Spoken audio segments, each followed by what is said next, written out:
आकाशवाणी मुंबई. अभय धुमाळ प्रादेशिक बातम्या देत आहे. ठळक बातम्या.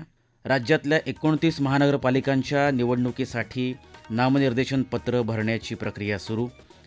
स्थानिक पातळीवर वेगवेगळ्या पर्यायांची निवड करत राजकीय पक्षांचे जुळवाजुळवीचे प्रयत्न. मस्साजोगचे सरपंच संतोष देशमुख यांच्या हत्येप्रकरणी वाल्मिक कराडसह सर्व आरोपींवर आरोप निश्चित. आणि मुंबई विमानतळावर 48 कोटी रुपये किमतीचे अंमली पदार्थ जप्त. राज्यातल्या 29 महानगरपालिकांच्या निवडणुकीसाठी नामनिर्देशन पत्र भरण्याची प्रक्रिया आजपासून सुरू झाली. याबाबत अधिक माहिती आमच्या प्रतिनिधीकडून. या निवडणुकीसाठी 30 डिसेंबरपर्यंत अर्ज स्वीकारले जातील आणि 31 डिसेंबरला अर्जांची छाननी होईल. 2 जानेवारी 2026 पर्यंत उमेदवारांना माघार घेता येईल. 3 जानेवारीला निवडणूक चिन्हांचं वाटप होईल आणि अंतिम उमेदवार यादी प्रसिद्ध होईल. आवश्यकतेनुसार 15 जानेवारीला मतदान होणार असून 16 जानेवारीला मतमोजणी होईल. 19 जानेवारीला निवडणूक निकाल शासकीय राजपत्रात प्रसिद्ध केल्यानंतर निवडणूक प्रक्रिया पूर्ण होईल. या निवडणुकीसाठी महायुती आणि महाविकास आघाडीच्या घटक पक्षांची समीकरणं अद्याप जाहीर झालेली नाहीत. मुंबईत काँग्रेसनं सर्व जागा स्वबळावर लढवण्याचा निर्णय घेतला आहे. शिवसेना, उद्धव बाळासाहेब ठाकरे पक्ष आणि महाराष्ट्र नवनिर्माण सेना या दोन्ही पक्षांनी एकत्र लढायचं ठरवलं असलं तरी अद्याप अधिकृत घोषणा झालेली नाही. ती उद्या होईल असं शिवसेना, उद्धव बाळासाहेब ठाकरे पक्षाचे ज्येष्ठ नेते संजय राऊत यांनी समाजमाध्यमावर म्हटलं आहे. यावेळी आम आदमी पक्षानं रिंगणात प्रवेश केला असून 40 उमेदवारांची पहिली यादी जाहीर केली आहे. पुणे आणि पिंपरी चिंचवड महापालिका निवडणुकीत शरद पवार आणि अजित पवार यांचे राष्ट्रवादी काँग्रेस पक्ष एकत्रितरित्या निवडणूक लढवू शकतात अशी माहिती राष्ट्रवादी काँग्रेस शरदचंद्र पवार पक्षाचे प्रदेशाध्यक्ष शशिकांत शिंदे यांनी आज मुंबईत वार्ताहरांशी बोलताना दिली. पक्षामधल्या बऱ्याच पदाधिकाऱ्यांचं आणि इच्छुकांची मतं अशी होती की आपल्याला अजितदादा गटाबरोबर पुणे आणि पिंपरी चिंचवडमध्ये आघाडी करणं गरजेचं आहे. कशा पद्धतीची काल चर्चा झाली. आज प्राथमिक चर्चा आमची तिथे झालेली आहे पदाधिकाऱ्यांची आणि ती चर्चा होत असताना सन्मानजनक अशा प्रकारचा तोडगा म्हणजे आमच्या लोकांना कुठेही अन्याय होणार नाही अशा प्रकारच्या उमेदवारीवर एकमत करून आघाडी करण्याच्या संदर्भातला निर्णय हा होऊ शकतो. येत्या शुक्रवारपर्यंत या आघाडीची घोषणा होऊ शकते असं अजित पवार यांनी पक्षाच्या कार्यकर्त्यांच्या बैठकीत सांगितल्याची माहिती सूत्रांनी दिली. या आघाडीत काँग्रेसही सोबत असू शकते. या संदर्भात अजित पवार यांचा फोन आला होता.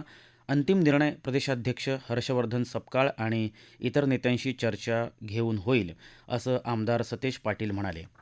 ठाणे महानगरपालिका निवडणुकीसाठी महायुतीतले मित्रपक्ष जागा वाटपाच्या चर्चेपासून आपल्याला दूर ठेवत असल्यानं स्वतंत्रपणे निवडणूक लढवण्याचा पर्याय आपण खुला ठेवला आहे असं राष्ट्रवादी काँग्रेसनं आज स्पष्ट केलं. शिवसेना आणि भाजपानं चर्चेसाठी बोलावलं तरच आम्ही किती जागांची अपेक्षा आहे ते सांगू असं राष्ट्रवादी काँग्रेसचे प्रवक्ते आनंद परांजपे यांनी सांगितलं. भाजप आणि शिवसेनेच्या स्थानिक नेत्यांनी जागा वाटपाची चर्चा सुरू केली असून त्यांच्या बैठकांमध्ये आम्हाला बोलवलं जात नाही. त्यामुळे आम्ही स्वतंत्रपणे लढण्याची तयारी सुरू केली आहे असं ते म्हणाले. इंटेलिजन्स ब्युरो IB म्हणजेच भारतीय गुप्तवार्ता विभाग देशातल्या नागरिकांची सुरक्षा आणि राष्ट्राची एकता आणि अखंडता सुनिश्चित करण्यात महत्त्वपूर्ण भूमिका बजावत आहे असं राष्ट्रपती द्रौपदी मुर्मू यांनी म्हटलं आहे. भारतीय गुप्तवार्ता विभागाच्या नवी दिल्लीत झालेल्या 38व्या शताब्दी स्मृती व्याख्यानात त्या बोलत होत्या. यावेळी केंद्रीय गृहमंत्री अमित शहा, गृहराज्यमंत्री बंडी संजय कुमार आणि गृहसचिव गोविंद मोहन उपस्थित होते. अमेरिकेचा अत्याधुनिक दूरसंचार उपग्रह अंतराळात घेऊन जाणारा LVM-3M6 अग्निबाणाचं उड्डाण उद्या होणार असून यासाठीच्या उलटगणतीला सुरुवात झाल्याची माहिती इस्रोनं आज दिली. श्रीहरिकोटा इथल्या तळावरून ब्ल्यूबर्ड ब्लॉक 2 हे अंतराळयान घेऊन हा प्रक्षेपक उद्या सकाळी 8:54 उड्डाण करेल. अमेरिकेचा हा उपग्रह 6 टनांपेक्षा जास्त वजनाचा असून अशा प्रकारच्या प्रक्षेपकाद्वारे आत्तापर्यंत सोडण्यात आलेला सगळ्यात वजनदार ग्रह असल्याची माहिती इस्रोनं दिली आहे. या प्रादेशिक बातम्या आकाशवाणीच्या मुंबई केंद्रावरून देत आहोत. आकाशवाणी मुंबईच्या एअर न्यूज मुंबई या फेसबुक पेजवर तुम्हाला दिवसभर महत्त्वाच्या बातम्या वाचता येतील. प्रादेशिक बातमीपत्रात आपलं पुन्हा एकदा स्वागत.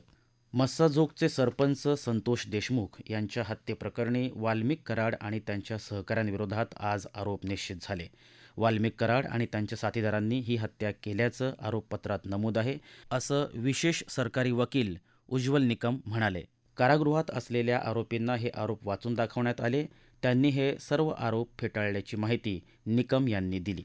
शेतकरी नेते आणि माजी प्रधानमंत्री दिवंगत चौधरी चरण सिंह यांच्या जयंतीनिमित्त आज राष्ट्रीय शेतकरी दिवस साजरा केला जात आहे. त्यानिमित्त आज देशभरात विविध कार्यक्रम होत आहेत. प्रधानमंत्री नरेंद्र मोदी यांनी चरण सिंह यांच्या जयंतीनिमित्त त्यांना श्रद्धांजली वाहिली आहे. चौधरी चरण सिंह यांनी समाजातील वंचित घटकांच्या कल्याणासाठी तसेच शेतीच्या प्रगतीसाठी आणि शेतकऱ्यांच्या समृद्धीसाठी आपलं जीवन समर्पित केलं, असं मोदी यांनी समाजमाध्यमावरच्या संदेशात म्हटलं आहे. विकसित भारत जी रामजी योजनेसाठी 1,51,000 कोटी रुपये तरतूद केली असल्याची माहिती केंद्रीय कृषी मंत्री शिवराज सिंह चौहान यांनी आज दिली. चौहान यांनी एका व्हिडिओ संदेशात सांगितलंय की आता 100 दिवसांऐवजी 125 दिवसांच्या रोजगाराची हमी ग्रामीण भागात सरकारने दिली आहे. जी रामजी योजनेत काम उपलब्ध न झाल्यास बेरोजगारी भत्त्याचीही तरतूद आहे, असं त्यांनी स्पष्ट केलं. विकसित भारत जी राम जी योजना मनरेगा के आगे का कदम है। मजदूर भाइयों, 100 दिन की नहीं, अब 125 दिन काम की गारंटी है, कानूनी गारंटी। और काम नहीं तो बेरोजगारी भत्ते के प्रावधान को और सशक्त बनाया गया है। मजदूरी अगर देर से मिली तो अतिरिक्त राशि देने का प्रावधान है। मनरेगा या पूर्वीच्या योजनेच्या नावाखाली नवीन योजनेची जाणीवपूर्वक बदनामी केली जात असल्याचंही ते यावेळी म्हणाले. माजी प्रधानमंत्री PV नरसिंहराव यांची आज पुण्यतिथी आहे. त्यानिमित्त काँग्रेस अध्यक्ष मल्लिकार्जुन खरगे यांनी त्यांना आदरांजली वाहिली आहे. देशात यावर्षी आत्तापर्यंत 5,80,00,000 हेक्टरपेक्षा जास्त क्षेत्रावर रब्बी पिकांची पेरणी झाली आहे. गेल्या वर्षी याच कालावधीत झालेल्या पेरण्यांच्या तुलनेत हे क्षेत्र सुमारे 8,00,000 हेक्टरने जास्त आहे. कृषी आणि शेतकरी कल्याण मंत्रालयानं 19 डिसेंबरपर्यंतच्या रब्बी पिकांखालील क्षेत्राच्या प्रगतीचा अहवाल प्रसिद्ध केला आहे. गव्हाचं क्षेत्र 301,00,000 हेक्टरपेक्षा जास्त आहे. कडधान्याची पेरणी 126,00,000 हेक्टरपेक्षा जास्त क्षेत्रावर झाली असल्याचं सरकारी आकडेवारीत म्हटलं आहे. सीमाशुल्क विभागानं मुंबईतल्या छत्रपती शिवाजी महाराज आंतरराष्ट्रीय विमानतळावर 48 कोटी रुपये किमतीचे अंमली पदार्थ जप्त केले आहेत. 18 ते 22 डिसेंबर दरम्यान केलेल्या कारवाईत सीमाशुल्क विभागाच्या पथकानं बँकॉकहून आलेल्या 8 प्रवाशांकडून 48 किलोपेक्षा जास्त हायड्रोपोनिक वीड हा अंमली पदार्थ जप्त केला. मस्कतहून आलेल्या एका प्रवाशाकडून 16 लाख रुपयेपेक्षा जास्त किमतीचं 81 ग्राम एम्फेटामाइन जप्त करण्यात आलं. तसंच या कारवाई दरम्यान 35 लाख रुपयांपेक्षा जास्त किमतीचे 283 ग्रॅम वजनाचे हिऱ्यांचे दागिने आणि 24 लाख रुपयांपेक्षा जास्त किमतीचे 6.5 किलो पॉलिश केलेले मौल्यवान खडे देखील जप्त करण्यात आले आहेत.